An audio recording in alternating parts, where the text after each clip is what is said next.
मनोज जी, आपसे जानना चाहेंगे कि जो दशहरा महोत्सव है उसका थोड़ा सा इतिहास क्या है और किस तरीके से अल्मोड़े मनाया जाता है। कपिल जी, पहले तो धन्यवाद, आज आपने मेरे से दशहरे के बारे में पूछ रहे हैं। और सबसे पहले मैं आपका न्यूज़ चैनल सत्यपथ का अभिनंदन करता हूं, स्वागत करता हूं। और जो ये अल्मोड़े का दशहरा है, अल्मोड़े का दशहरा बहुत ऐतिहासिक है, क्योंकि चूँकि आपको जैसे मालूम है कि इसको सांस्कृतिक नगरी कहा जाता है और सांस्कृतिक साथ साथ धार्मिक नगरी भी ये कही जाती है। और जो सांस्कृतिक नगरी है उसके अनुसार यहाँ पर आपको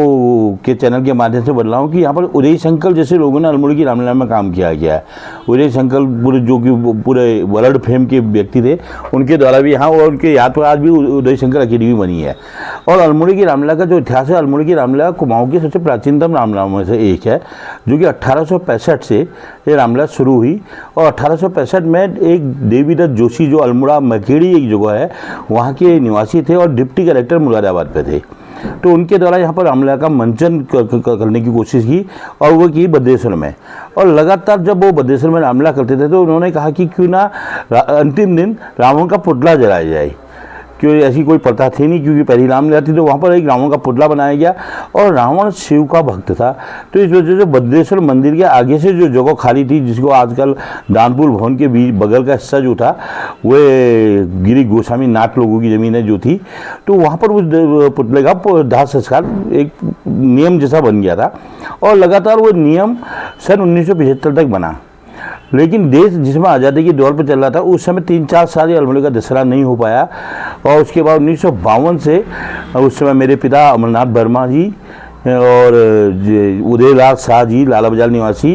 जवाहरलाल शाह जी लाला बाजार निवासी, और ऐसे कई लोगों ने, सोहनलाल अग्रवाल जी और ऐसे कई लोगों के द्वारा इस अल्मोड़े के दशहरे को आगे बढ़ाने की कोशिश की और पुनः रावण का पुतला बनाना शुरू किया।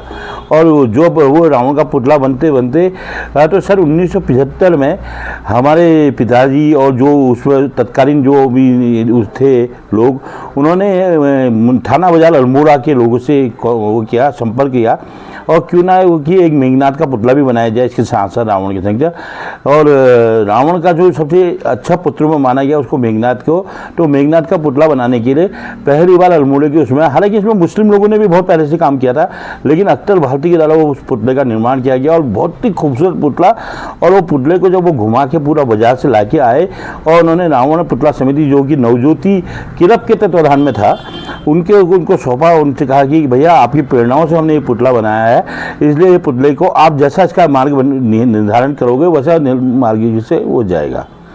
तो उसके बाद जब वो मेघनाथ का पुतला बना तो उसके अगले साल जौहरी बाजार अल्मोड़ा में बाकी लाल वर्मा, मनोहर लाल वर्मा जी और काफ़ी मोतीलाल वर्मा जी, काफ़ी लोगों के द्वारा उसका कुंभकर्ण का पुतला बनाया गया। और उसके कुछ समय बाद क्योंकि नंदा देवी की रामलीला में विघटन आया, क्योंकि अल्मोड़े की जो रामलीला थी भद्रेश्वर में थी, भद्रेश्वर की रामलीला में जो जगहों की कमी आई, वो जगहों की कमी आने के कारण ये रामलीला जो चल गई। कुछ लोग तो पांडेखोड़ा को उठा लेगी, पांडेखोड़ा की रामलीला भी बहुत प्राचीन रामलीलाओं में है, और कुछ लोग उस रामलीला को तुनिरा मोहल्ले में किया और तुनिरा मोहल्ले की रामलीला उठ के अब वो नंदा देवी रामलीला में गई। और नंदा देवी रामलीला अल्मोड़े की इस समय प्राचीनतम रामलीला, क्योंकि पांडेखोड़ा की रामलीला और चीना खान की रामलीला बंद हो चुकी है, नंदा देवी की रामलीला यहाँ से हुई। लेकिन जो दशहरे का मामला है, तो दशहरे के बाद जो पुतले की, जो मेघनाथ के पुतले के बाद जो एक बाढ़ आई और लगभग 32-33 पुतले जब बनने लगे, विगत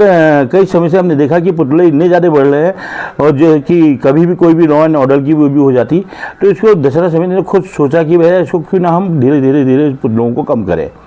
तो इन पुतलों को कम करते करते अब इस वर्ष विगत वर्ष से 18 पुतले बने थे और इस वर्ष से लगभग ये 15 पुतले बनने की हुआ है और 15 पुतले बने। और हमारी तो दशहरा समिति की एक अपेक्षा है, क्योंकि मैं दशहरा महोत्सव समिति का फाउंडर मेंबर हूँ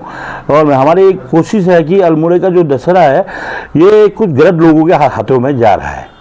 और जो कि हम कतई भी वो नहीं कर सकते, क्योंकि इसमें हम अनुशासन और इन सब चीज़ के लिए एक प्राइस रखते हैं। 21,000 रुपया प्रथम पुतला को देते हैं, 15,000 और 10,000 की हम इसमें राशि रखते हैं। लेकिन वो राशि के संसार इस बार एक नई चीज़ उसमें और जोड़ी जाएगी कि उसमें कि इस पुतले के संग कितना नशे वाले लोग हैं, कैसे है, उससे भी उनके नंबर कटिंग होगी और उससे एक और पुतले को कैसा आकर्षक बनाया जाए, ये उसमें कोशिशें की जा रही हैं। अच्छा मनोज जी, आपसे जानना चाहेंगे कि पुतलों के साथ साथ एक सांस्कृतिक नगरी कहा जाता है अल्मोड़े को, सांस्कृतिक का पतन यहाँ देखने को मिल रहा है, क्योंकि जैसा इस बार सुनने में आया कि दशहरा महोत्सव अपने सांस्कृतिक कार्यक्रम नहीं करेगा, और भी कई अल्मोड़े के ऐसे सांस्कृतिक कार्यक्रम हैं जिनका पतन हम देखते चले जा रहे हैं। क्या आपको नहीं लगता कि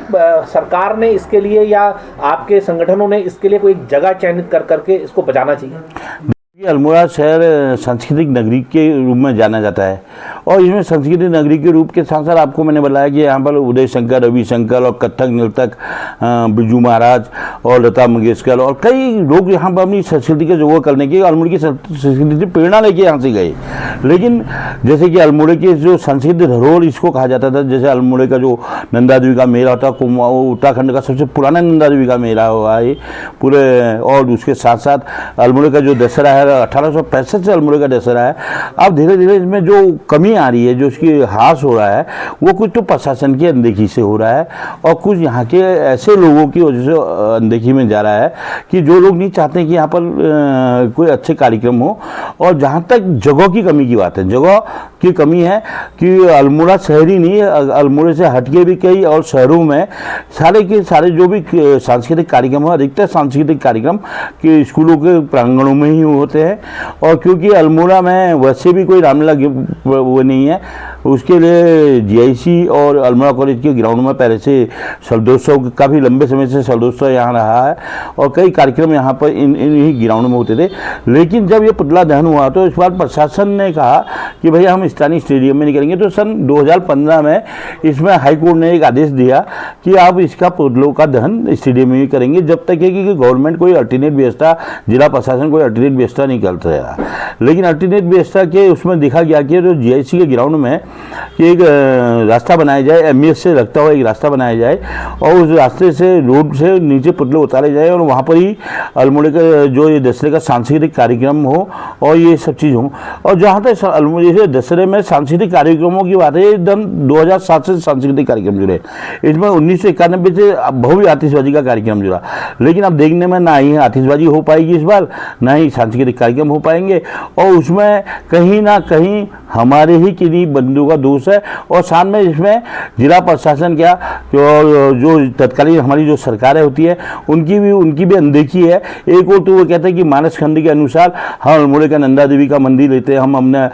कसारा देवी लेते हैं, हमने चितई का मंदिर लेते हैं, सूर्य मंदिर लेते हैं, जागेश्वर का मंदिर ले रहे हैं और वो अपनी संस्कृति और टूरिज्म को बढ़ावा दे रहे हैं। ये भी एक टूरिज्म बनाने का बहुत बड़ा माध्यम है। अगर वो अल्मोड़े की संस्कृति को इसी ढंग से खत्म करने की कोशिश कुचक्र किया तो आने वाले टाइम में केवल पर्यटक इन्हीं स्थानों को देखने आएगा, ना कि अल्मोड़े के किसी कल्चर को देखने आएगा। क्योंकि ये सांस्कृतिक नगरी है, यहीं से होली का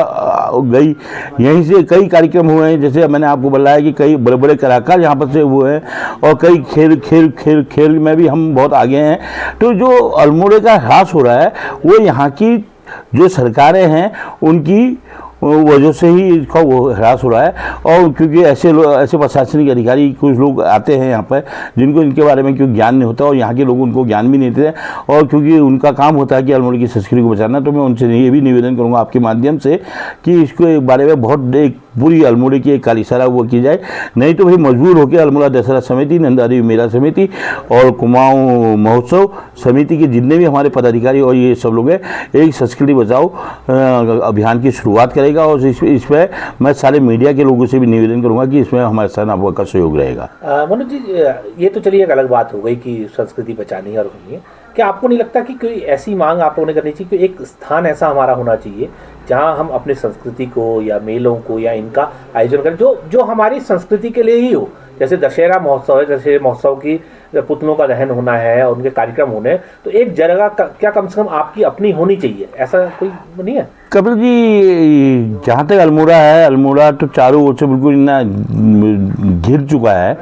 कि अल्मोड़े में कोई भी ऐसी जगह की उपलब्धता नहीं हो पाएगी। मेरे को तो लगता नहीं कि कहीं पर भी, क्योंकि जब हमारी प्रशासन से लगातार बात हुई सन 84-85 के दशक में, जब हम रावण के पुतले का परिवार को स्टेडियम से वो हटाने की कोशिश की गई, तो उन्होंने उसी समय लिख के दिया था जिला प्रशासन के, उस समय तत्कालीन जिलाधिकारी ने ये कहा था कि हम कहीं पर भी 10-12 नाली भूमि आपको उपलब्ध कराएंगे, जहाँ पर एक बहुत भव्य रामला ग्राउंड का उसका रूप दिया जाएगा। लेकिन तत्कालीन अधिकारी चले गए और वो बस्तों में ही वो बात रह गई। और तो उसके बाद फिर जो स्टेडियम वालों से ये बात तय हुई कि जाली और नाली के बीच में पुतलों का दहन होगा और उसके बाद सांस्कृतिक कार्यक्रम फ्रीडम होंगे। लेकिन अब देखा कि करोड़ों रुपया उससे अल्मोड़ा इंटर कॉलेज को, एकमात्र अल्मोड़ा का स्टेडियम है वहाँ पर हो गया। मैं तो जिला प्रशासन से एक ही मांग करूँगा कि अल्मोड़ा स्टेडियम में जितना भी पैसा लग चुका है अब, और उसके बाद अल्मोड़ा के आसपास जैसे नैना पानी का इशू है या डोरी नाना के वहाँ पर के एरिया है, वो काफ़ी बड़ी एरिया में और एक बहुत अच्छा स्टेडियम बना चाहिए जिसमें इंटरनेशनल लेवल के खिलाड़ी जाए। और ये जो ग्राउंड्स हैं, इन ग्राउंडों को यहाँ की ट्रैफिक व्यवस्था को सुधारने और यहाँ के सांस्कृतिक कार्यक्रमों को के लिए सुरक्षित करने की कृपा करें। अच्छा, एक शत्रु संपत्ति अल्मोड़े में है बताई जा रही है जिसके 10-12 नाली जगह है, क्या वो दशहरे को नहीं मिल सकती दशहरा समिति को? देखिए, ये तो प्रशासन चाहे या जो सरकार चाहे, जो तत्कालीन सरकार है हमारी इस समय, वो चाहे तो ये भी हो सकता है। होने को क्या नहीं हो सकता है कि अगर प्रशासन अपने पे आ गया तो प्रशासन ने, आपको याद होगा कि दीपावली के जो आतिशबाजी का सामान था वो मार लोट पर बिकता था, प्रशासन ने जाके एडम्स इंटर कॉलेज में दबाव पर लेके एडम्स इंटर कॉलेज में वो गया, वही प्रशासन मेले ऐतिहासिक मेला था उसको वहां पर कराने में सख्त कर दी। तो मैं ये चाहता कि प्रशासन और सरकार अगर चाहे तो सब चीज हुआ है। चलिए, बहुत बहुत धन्यवाद मनोज जी, आपसे बात